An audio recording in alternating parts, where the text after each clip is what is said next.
If you want to burn your veil, iron it.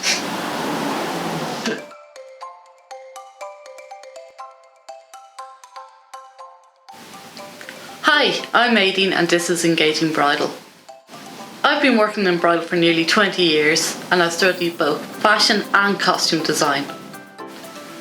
Here at Engaging Bridal, our custom design veils are very popular. Be it shoulder length, cathedral length or royal length, people always ask us how to steam their veil at home. So all you need is a narrow ribbon and your veil, and push the ribbon through the teeth of the comb gently, like so.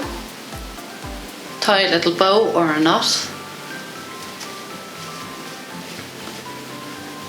and pop it over the hanger like this. Hang it up high so it's not touching the floor. The first thing you're going to do is boil a kettle on the ground, and when it's fully boiled, lift the lid. So be careful you don't burn yourself. You can also use a pair of rubber gloves to be extra safe. The kettle will keep on boiling and the steam will keep going through the veil. Keep waving the veil evenly around the steam. Take your time, don't burn yourself. And eventually all the creases will slowly start coming out. The kettle will keep boiling now when the lid is up. So now that the creases are out, just leave it to dry and that's it.